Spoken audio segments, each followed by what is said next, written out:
Assalamualaikum warahmatullahi wabarakatuh. Waalaikumsalam warahmatullahi wabarakatuh. Innal hamdalillah nahmaduhu wa nasta'inuhu wa nastaghfiruh wa na'udzu billahi min shururi anfusina wa min sayyiati a'malina. Man yahdihillahu fala mudilla lahu wa man yudlil fala hadiya lahu. Ashhadu an la ilaha illallah wahdahu la syarika lahu wa ashhadu anna Muhammadan abduhu wa rasuluh arsalahu bil huda wa dinil haqq liyudhhirahu 'ala dini kullihi wa kafa billahi shahida. Balagha risalah wa addal amanah wa nasahal ummah wa jahada billahi haqqa jihadi. Salawatullahi wa salamuhu alaihi wa ala alihi wa ashabihi wa man tabi'ahum bi ihsanin ila yaumiddin wa ba'd. Ma'asyiral muslimin rahimani wa rahimakumullah wa a'azzani Allah wa iyyakum jami'an. Walhamdulillah, segala puji hanyalah milik Allah Subhanahu wa ta'ala atas limpahan nikmatnya yang tidak terhitung kepada kita seluruhnya. Alhamdulillah, di malam Kamis malam Kamis yang ketiga di bulan ini, alhamdulillah kita kembali bisa duduk bermajelis bersama untuk melanjutkan kembali pembahasan kita, pembahasan akidah Islamiyah, dasar-dasar keimanan, khususnya penjelasan tentang arkanul iman, rukun iman as-sittah yang 6. Kita masih membahas tentang al-imanu billah, masih pembahasan mengimani Allah lah satu-satunya yang berhak untuk diibadahi.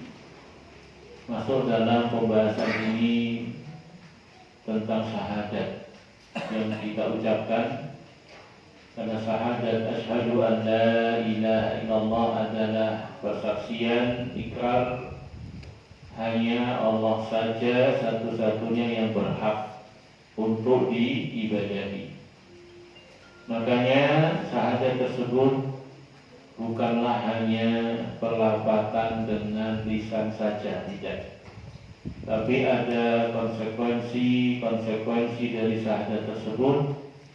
Ada perkara-perkara yang wajib, tidak bisa tidak untuk dipahami, dimengerti setiap mereka yang bersyahadat dari kandungan-kandungan syahadat tersebut. Di antara perkara yang paling pokok berkaitan dengan mengilmui syahadat la ilaha illallah adalah perhatikan adanya syarat-syarat sah syahadat yang kita ucapkan. Ada 7 syarat. Alhamdulillah, dalam beberapa taklim kita yang lalu sudah kita bahas syarat yang pertama, yaitu al-ilmu al-munafi lil jahli, yaitu hendaknya mengilmui syahadat yang kita ucapkan sampai hilangnya kebodohan, ketidakmengertian akan kalimat syahadat tersebut.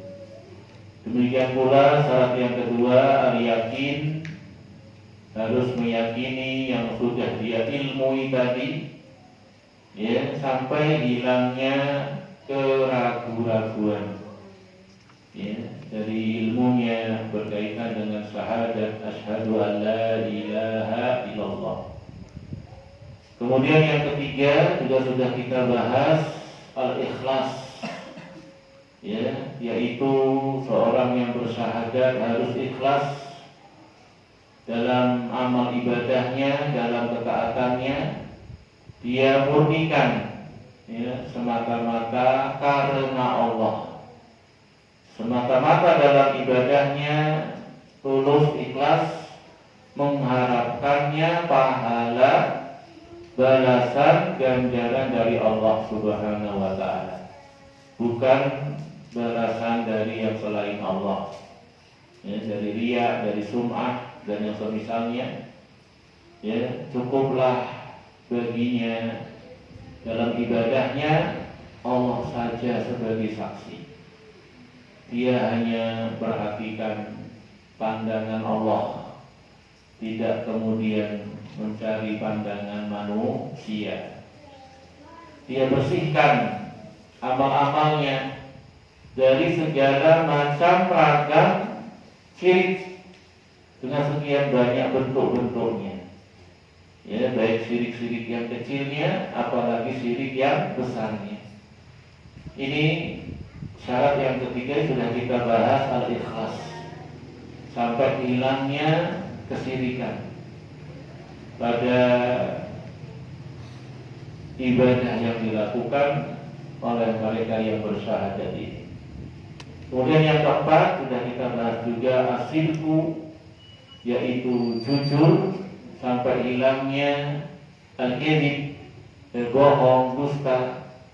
Maksudnya adalah seorang yang mengucapkan syahadat ini harus benar-benar jujur, bukan hanya lisan tok, tapi ucapan lisannya disertai dengan pembenaran dalam hatinya, kesesuaian antara batin dengan zahirnya.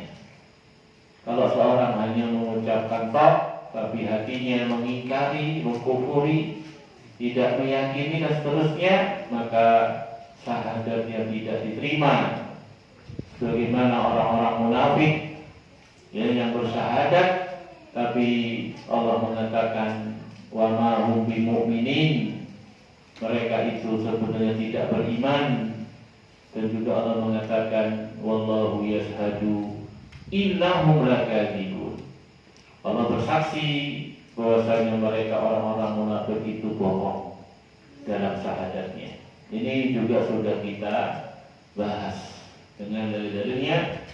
Dan terakhir dari pembahasan kita tentang syurut la ilaha illallah ini adalah yang kelima, al-mahabbah.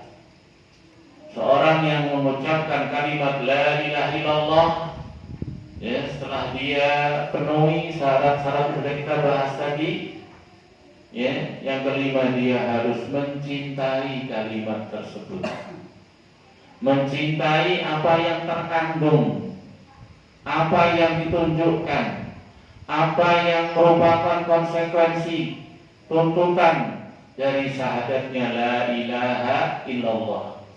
Mencintai tauhid, senang gembira kalau manusia ini pada bertauhid, ya, cinta sama ahli tauhid, dan kebalikannya tentu dia barokah, dia berlepas diri, ya, dia tidak mendukung, ya, tidak ikut-ikutan, tidak membela dari kesyirikan dan mereka yang melakukan kesyirikan. Dia tegakkan cintanya karena Allah dan di jalan Allah. Terakhir waktu itu kita sampaikan ayat Allah Subhanahu wa ta'ala, surat Al-Baqarah ayat 165, wa minan nas may yattakhidhu min dunillah andadan yuhibbunahum kahubbillah. Ada dari kalangan manusia ini orang-orang yang menjadikan bagi Allah itu tandingan-tandingan, sekutu-sekutu bagi Allah Subhanahu wa taala, yuhibbunahum, yang mereka mencintai sekutu-sekutu bagi Allah tadi, tandingan-tandingan bagi Allah tadi, kahubbillah, seperti cintanya kepada Allah Subhanahu wa taala. Ayat ini dalam pembahasannya seringnya dijadikan dalil tentang syirik akbar. Di antara macam syirik akbar adalah syirkul mahabbah, syirik dalam kecintaan. Ada ulama membagi syirik akbar itu 4. Ada 4 macam. Yang pertama dari macam syirik akbar tersebut adalah syirkul dakwah, syirik dalam berdoa. Dia berdoa kepada Allah, tapi juga berdoa kepada selain Allah. Ini syirik besar. Sudah pernah kita sampaikan ayat Allah dalam surat Al-Ankabut ayat 65. Wa idza raqibu fil fulki da'awullaha mukhlisina lahuddin falamma najjahum ilal barri idahum yusrikun.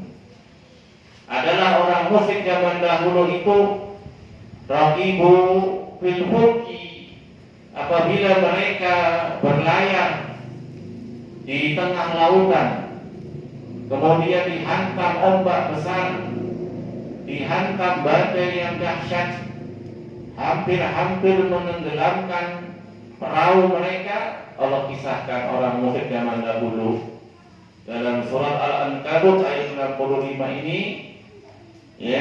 Allah katakan mereka itu ketika demikian kondisinya da'awullaha mukhlisina lahuddin. Mereka ketika itu hanya memohon, berdoa, minta keselamatan dari badai dahsyat yang besar itu tadi hanya kepada Allah. Mereka enggak manggil-manggil Lata, mereka enggak manggil-manggil Uzza, mereka enggak manggil-manggil Manat dan seterusnya dari yang mereka ibadahi selain Allah. Mereka ketika itu murni hanya mintanya kepada Allah Subhanahu wa taala. Falamma najjahum ilal barri idahum yusrikun. Tapi sayang, tak kala mereka sudah Allah selamatkan dari badai besar di tengah lautan tersebut, sampai mereka kembali ke daratan, selamat mereka dari bencana malapetaka tadi, Allah mengatakan idahum yusyriku. Tiba-tiba mereka kembali berdoa kepada selain Allah, di samping doanya kepada Allah. Ini syirkul doa. Dan ini sudah kita bahas. Namanya meminta, berdoa itu adalah ibadah. Wa qala rabbukum ud'uni astajib lakum. Rabbmu mengatakan berdoalah kepadaku, niscaya aku kabulkan. Dalam surat Ghafir, surat Mu'min ayat 60. Allah perintahkan kita untuk berdoa hanya kepada Allah. Wa qala rabbukum ud'uni astajib lakum.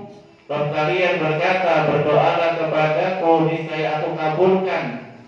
Innal ladzina yastakbiruna an ibadati sayadkhuluna jahannama dakhirin. Sungguhnya orang-orang yang sombong dari beribadah kepada Allah, kelak mereka akan masuk neraka jahanam dalam keadaan hina. Bukan berarti tidak boleh minta kepada selain Allah secara mutlak. Sudah kita bahas. Boleh meminta kepada Allah, tapi ada syaratnya. Yang pertama, yang dimintai hidup, masih hidup. Kalau sudah mati, ini kesyirikan. Yang kedua, yang dimintai tadi ada di hadapannya, hadir kalau bahasa Arabnya, tidak goib. Goib itu jauh. nggak sampai ke sana indera itu. Ya, ini kalau dilakukan, diminta orang yang hidup tapi jauh, dipanggil. Ya, maka yang seperti ini sudah masuk kategori kesyirikan. Ya, bahkan dalam Al-Quran dipisahkan dalam surat Jin adanya sekelompok dari kalangan manusia minta perlindungan kepada sekelompok dari kalangan jin. Ya, wa annahu kana rijalun minal insi ya'uduna bi rijalin minal jin fazaduhum rahaqa. Dalam surat Jin ada sekelompok dari kalangan manusia minta perlindungan kepada sekelompok dari kalangan jin, fazaduhum rahaqa. Maka hal itu tidak menambah kepada mereka kecuali dosa. Ada yang mengatakan tidak menambah kepada mereka kecuali nambah takut. Dijelaskan zaman dahulu orang jahiliyah kalau masuk tempat-tempat tertentu yang angker, kalau bahasa kita khawatir mudarat, mereka biasa minta perlindungan kepada jin, pimpinan jin yang ada di tempat tersebut. Ini sebab turunnya ayat ini. Dan jin itu alam gaib, masuk dalam kesyirikan. Ya, gaib. Maka syaratnya bolehnya minta kepada selain Allah setelah dia itu hidup harus apa? Hadir, tidak gaib. Makanya minta kepada jin ini termasuk kesyirikan. Dari sisi mana? Gaib. Dan tidak ada praktek Rasul dan sahabat-sahabatnya minta tolong sama jin. Padahal dalam sejarah Rasul juga berdakwah kepada bangsa jin. Bahkan ada ayat menjelaskan sekelompok jin mendengar bacaan Qur'annya Rasulullah SAW, kemudian beriman, kemudian pulang ke kampung halamannya ngajak penduduk kampungnya dari penduduk kampung jin tadi untuk masuk Islam. Bahkan Rasul pernah berdakwah malam hari mendatangi perkampungan jin dalam kisah sahabat Abu Hurairah. Tapi bersama itu Rasul tidak pernah minta bantuan jin. Padahal bisa nggak? Bisa nggak Rasul minta bantuan jin? Bisa saja. Perang Badar, perang Uhud, sekian banyak kejadian peristiwa. Ada hajat itu kalau boleh minta bantuan sama jin-jin tersebut. Dan itu Rasul bisa lakukan. Tapi nggak Rasul lakukan. Ini menunjukkan perkara ini perkara yang tidak boleh. Kalau itu bagus, niscaya Rasul dan sahabat-sahabatnya sudah mendahului kita. Lau kana khairan lasabaquna ilaihi. Kalau itu merupakan kebaikan, perkara yang Allah cintai, disyariatkan, niscaya Rasul sudah mendahului kita. Karena tidak tersisa satupun kebaikan kecuali sudah Rasul tunjukkan, sudah Rasul contohkan.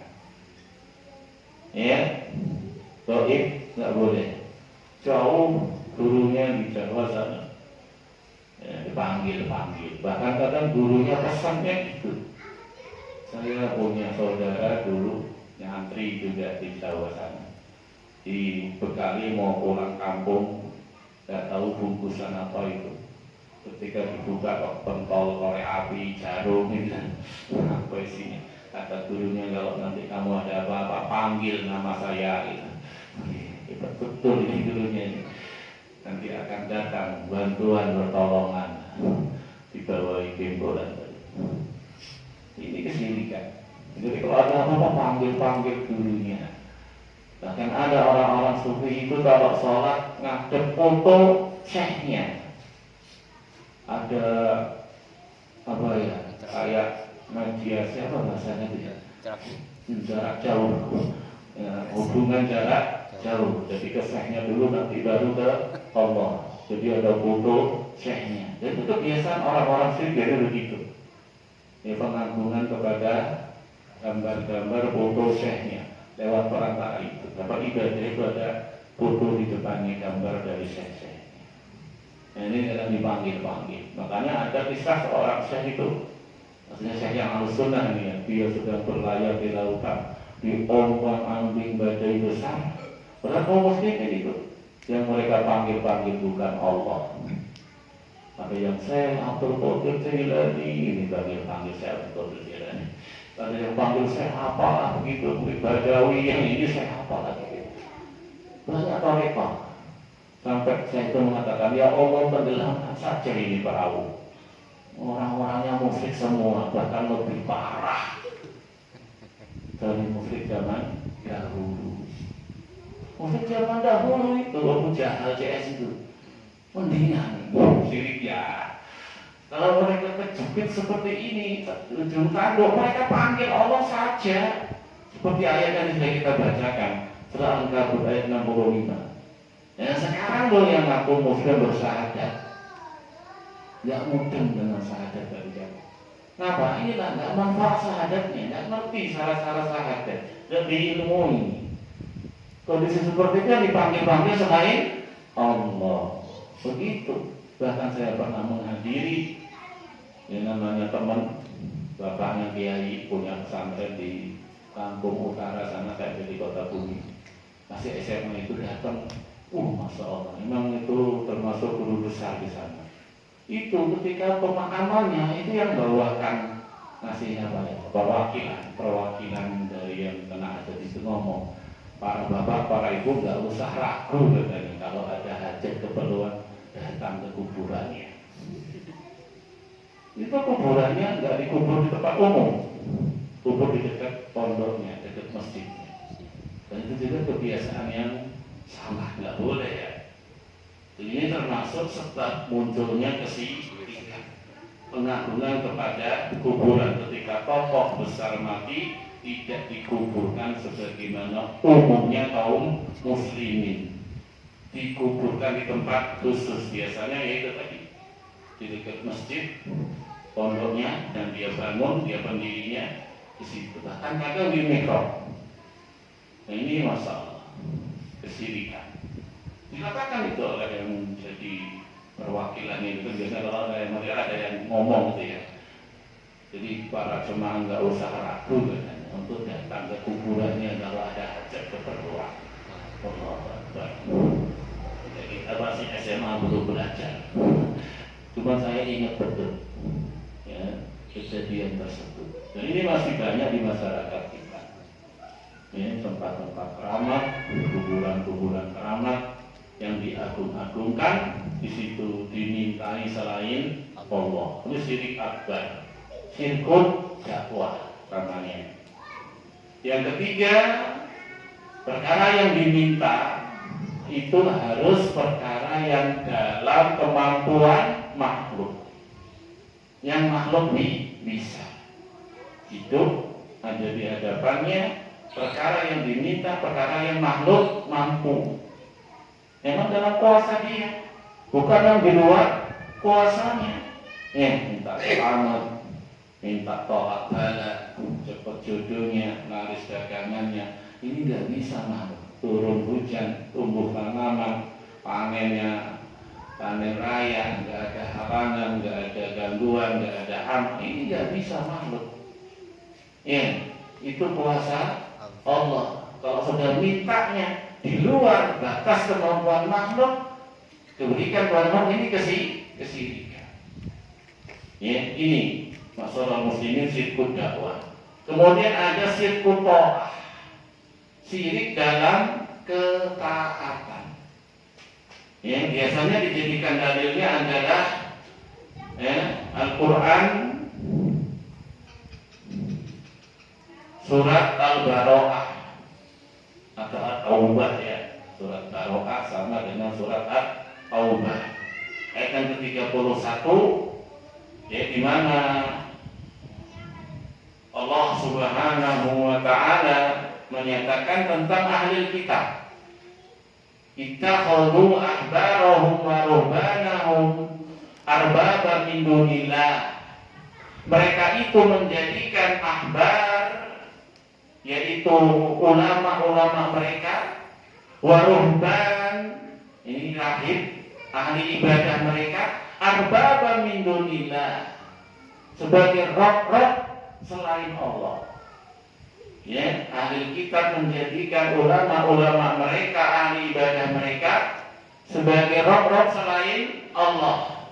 Wal Masih ibn Maryam, sebagaimana juga mereka menjadikan Al-Masih ibn Maryam, mereka ibadahi selain Allah, sebagai rob selain Allah. Dikisahkan dalam sebuah riwayat ketika Rasul membacakan ayat ini kepada sahabat Adi ibn Hatim, ya, sahabat Adi ibn Hatim tatkala mendengar ayat ini dibacakan oleh Rasulullah SAW, maka dia mengatakan, inna lasna na'buduhum. Ya Rasulullah, bagaimana dikatakan kita beribadah kepada ulama-ulama kita dulu, karena dia darinya ahli kitab, Adi bin Hatim. Bagaimana dikatakan kita jadikan ulama kita, ahli ibadah kita sebagai rob selain Allah? Kita tidak sujud, tidak menyembah mereka, kata Adi bin Hatim. Maka Rasul mengatakan, alaysa yuharrimuna ma ahallallah fatuharrimunahu. Bukankah tatkala ulama kalian atau ahli ibadah kalian mengharamkan yang Allah halalkan, kalian ikut-ikut mengharamkannya? Ya, wa yuhilluna ma harramallah fatuhillunahu. Demikian pula kebalikannya, tatkala mereka, ya, menghalalkan apa yang Allah haramkan, kalian pun mengikutinya, mentaatinya, ikut-ikut juga menghalalkannya. Kata Adi bin Hatim, kalau itu iya. Jadi kalau sujud rukuk enggak. Kata Rasulullah, fatil ibadatuhu, itulah ngikuti, mentaati dalam penghalalan, pengharaman yang mesti syariat Allah, itulah dia ibadah mereka kepada ulama-ulamanya, ibadah mereka kepada ahli ibadah. Jadi ibadah itu tidak harus rukuk, tidak harus sujud. Rukuk sujud jelas beribadah, semua orang ngerti. Tapi kadang nggak ada rukuk, nggak ada sujud, sudah terhitung beribadah. Ingat ikhwah, asal makna ibadah sudah pernah kita bahas. At-tadallulu wal khudu', seorang menghinakan diri, merendahkan diri, ya, disertai apa? Puncak pengagungan, puncak kecintaan. Ini asal muasal makna ibadah. Menghinakan diri, merendahkan diri kepada sesuatu, disertai mengagungkannya, memuliakannya dengan puncak pengagungan, puncak kecintaan, bergabung antara menghinakan diri, puncak menghinakan diri dengan puncak pengagungan. Ini dia asal muasal makna ibadah. Kalau ini diberikan kepada makhluk, walaupun gak rukuk, gak sujud, dia telah beribadah. Makanya nanti syirik dalam mahabbah itu, kalau yang masuk kategori ini, yaitu syirik dalam kecintaan, dia berikan puncaknya cinta, puncaknya pengagungan kepada Allah, disertai menghinakan diri. Ghayatul hubbi ma'a ghayatul dhulli. Kalau ini terkumpul, ini dia ibadah. Makna asal muasal ibadah. Kalau diberikan kepada Allah, dia telah berbuat syirik. Ya, demikian dalam masalah ini, mengikuti, mentaati ulama atau ahli ibadah ketika menghalalkan yang haram, mengharamkan yang halal. Ini kalau disertai tadi, ngikutinya dengan keyakinan memang dia itu punya hak menghalalkan, mengharamkan. Ini dia jatuh dalam kesyirikan. Tapi kalau mengikutinya ini sekedar hawa nafsu, ya, ada orang itu ikut-ikutan, dia nggak yakini dia ini punya hak menghalalkan, mengharamkan, cuma karena ada keuntungan dunia mungkin. Ya, hawa nafsu saja, ini nggak sampai syirik. Syirku ta'ah, nanti ada terbagian itu sekedar dosa maksiat, mentaati dalam kemaksiatan. Nanti ada syirku ta'ah yang itu syirik besar. Dalam kasus ini tadi adalah ketika dia mengikuti orang yang menghalalkan, mengharamkan dengan tanpa dalil, itu dia mengikutinya disertai keyakinan orang ini punya hak untuk menghalalkan dan mengharamkan. Ini jadi sisinya. Maka dijadikan sebagai roh selain Allah. Karena di antara makna roh adalah yang memutuskan, yang membuat syariat, tasrik, ini halal, ini haram, ini demikian caranya, dari macam-macam bentuk ibadah, cara-cara ibadahnya itu hanya haknya Allah. Ketika ini diberikan selain Allah, itu dia syirku ta'ah. Jadi perlu dipahami dengan rinci ya. Jangan global, ini bahaya. Yang masih dosa maksiat dikiranya syirik. Ini penting untuk dipahami dengan baik. Perincian sudah masuk kategori syirik atau dengan dosa besar. Ya. Seorang lebih mencintai selain Allah daripada Allah, ini belum sampai batalkan tauhid, dosa besar. Tapi kalau tadi puncak cintanya kepada selain Allah tadi disertai dengan merendahkan diri, ya, menghinakan diri, puncaknya menghinakan diri, ini baru dia syirik dalam kecintaan. Makanya hadis Rasul, la yu'minu ahadukum hatta akuna ahabba ilaihi min walidihi wa waladihi wa nasi ajma'in. Tidak beriman salah seorang kalian sampai aku lebih dia cintai daripada kedua orang tuanya, daripada anaknya, daripada seluruh manusia. Itu terjemahannya tidak sempurna iman salah seorang dari kalian. Sampai apa? Dia lebih mencintai aku daripada kedua orang tuanya, daripada anaknya, daripada seluruh manusia. Dan Umar itu pernah lebih mencintai dirinya daripada Rasulullah. Ya, dalam sebuah kisah yang masyhur, la anta ya Rasulullah ahabbu ilayya. Ya, wahai engkau Rasulullah lebih aku cintai di sisiku daripada kedua orang tuaku, daripada manusia seluruhnya. Ila nafsi, kata dia, kecuali diriku. Kalau diriku ya aku lebih cinta diriku daripada dirimu. Kata Rasulullah, ya Umar gak boleh begitu. Sampai engkau lebih mencintai aku daripada ibumu, daripada anakmu, daripada seluruh manusia, sampai daripada dirimu sendiri. Jadi perlu ngerti perincian seperti ini. Karena kalau enggak nanti antum salah menghukumi. Takut sama singa, syirik apa enggak? Takut sama api, syirik apa enggak? Takut sama ular, syirik gitu? Belajar lagi tauhidnya berarti. Nah ini yang saya maksud. Takut yang kayak mana ini yang jatuh dalam kesyirikan? Ada khauf tabi'i, takut yang wajar. Nabi Musa takut loh ketika orangnya berubah ke ontanya. Tongkatnya jadi ular, ketakutan gitu. Gak pernah ngerti kalau tongkatnya jadi ular itu. Famatin kabiya ini kaya Musa. Kata Allah, ya Musa, apa itu di tangan kananmu? Kata Musa, hada asoya atawakau alaiha wa ahushu biha ala ghanami wa hiya fiha ma'aribu ukhra. Ya ini tongkatku lah untuk ngambil ranting-ranting pohon, aku bersandar kepadanya, dan yang lain-lainnya dari keperluan tentang tongkat. Kata Allah, alqiha ya Musa. Musa, lemparkan tongkatmu. Fa'alqaha, dilempar sama Musa. Fa'idah hiya hayyatun tas'a. Ternyata berubah jadi ular. Lari cepat sekali. Apa Musa lakukan? Kabur ke belakang dia lari. Kata Allah, akbil wa la takut. Musa, akbil wa la takut. Musa, sini, jangan takut. Musa syirik. Enggak syirik, ini tabiat. Takut sama ular loh. Kalau takut baru udah normal. Takut sama api, ya wajar. Tapi sewajarnya saja emang tabiat.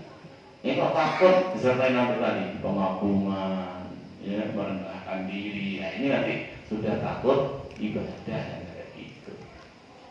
Ada perincian-perincian. Kembalikan, ya, biasanya kembalikan kepada asal makna ibadah. Puncaknya cinta, puncaknya pengagungan, disertai puncaknya menghinakan diri, merendahkan diri. Kalau harapan sudah sampai tingkat seperti ini, sudah syirik. Kalau takut sudah sampai tingkat seperti ini, sudah syirik. Ya, atau hal yang itu merupakan putusan Allah. Bukan yang buat syariat, itu putusan Allah. Kalau ada orang kita yakini dia berhak menentukan halal haram, ini juga sudah kesyirikan. Seperti syirkut ta'ah yang terjadi pada ahli kitab tadi kepada ulama-ulamanya dan ahli ibadahnya. Kemudian yang ketiga, ya, syirkun niyati wal iradati wal qasdi, termasuk syirik besar. Syirkun niyati wal iradati wal qasdi, syirik dalam niat, iradah keinginan, wal qasdi tujuan. Syirik dalam niat, keinginan, tujuan. Maksudnya apa di sini? Dia sudah menjadikan ibadahnya itu niatannya, keinginannya, tujuannya sudah selain Allah. Itu yang dimaksud dengan syirkun niyati wal iradati wal qasdi. Riya ini sudah selain Allah juga kan niatannya. Ya, syirkun niyah wal iradah. Tapi ini masih syirik kecil. Masih syirik kecil. Karena riya itu belum murni untuk selain Allah, bercampur, ya, bercampur. Orang tadinya ikhlas ketika baca Quran, ketika sholat, ketika infak.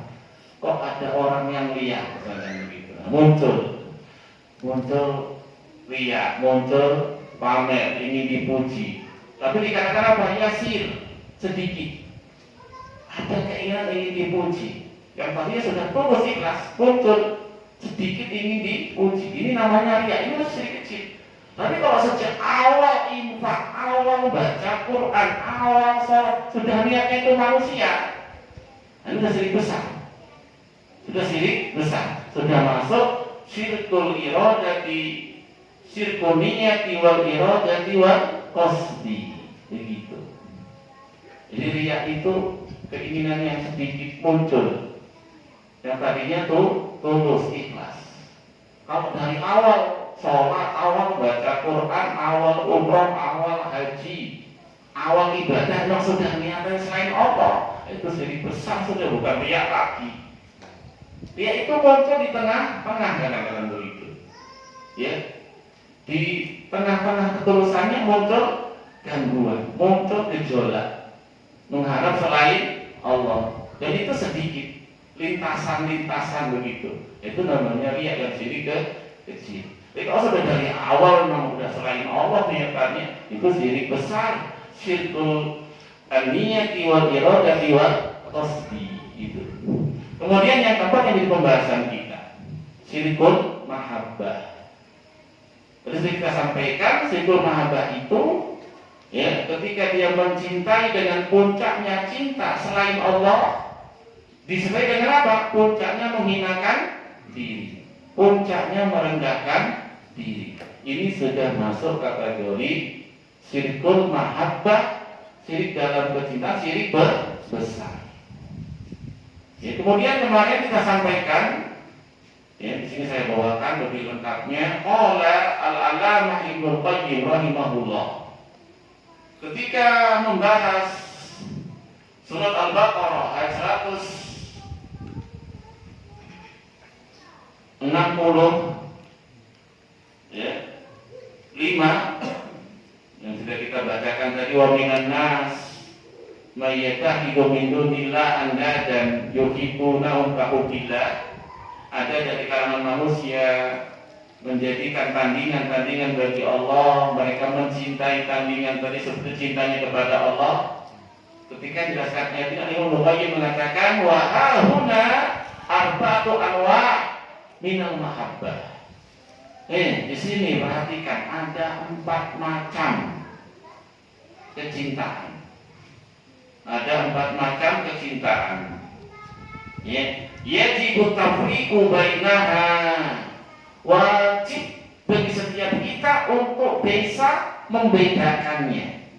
Ada 4 macam mahabbah. Ada 4 macam kecintaan. Wajib untuk kita itu bisa membedakannya. Ya, jangan sama, jangan kacau di sini, campur baur, jangan. Harus bisa membedakannya. Wa inna ma dhalla man dhalla bi adami tamyizi bainaha. Karena sesatnya orang yang sesat dalam masalah cinta ini tadi, karena dia nggak bisa membedakan 4 hal ini, 4 macam model kecintaan.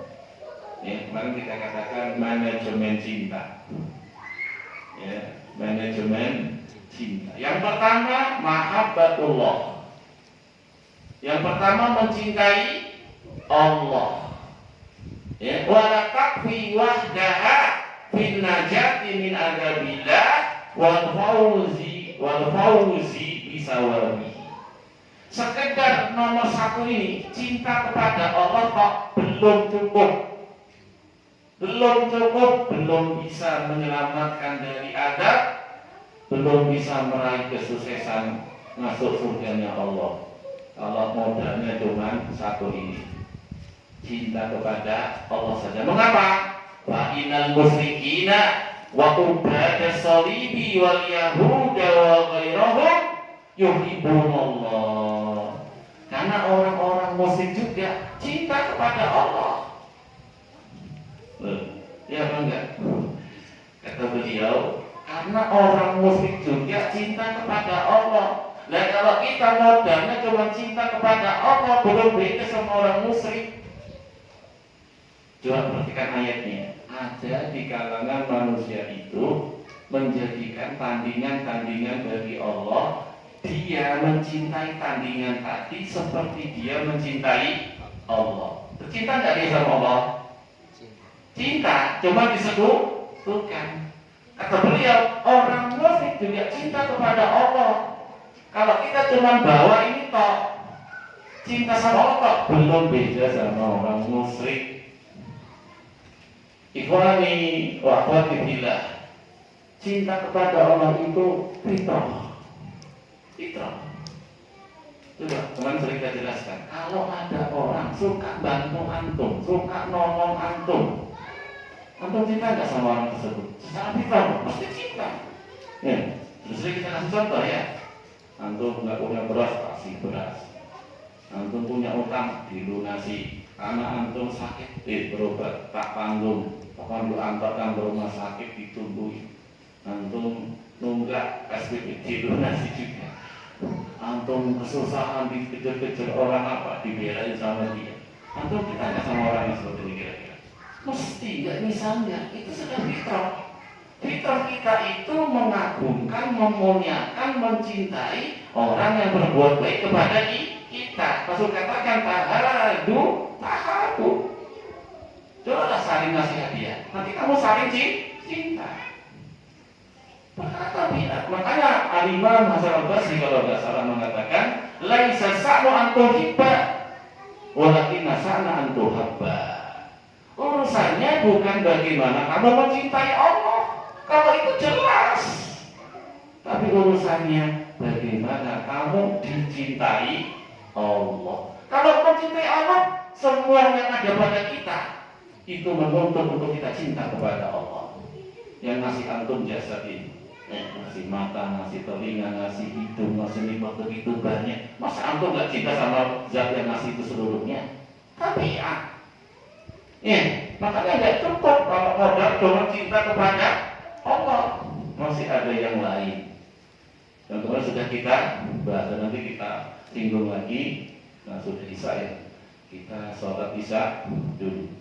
Nanti kita lanjutkan pada sholat isya. Wallahu ta'ala a'lam bishawab.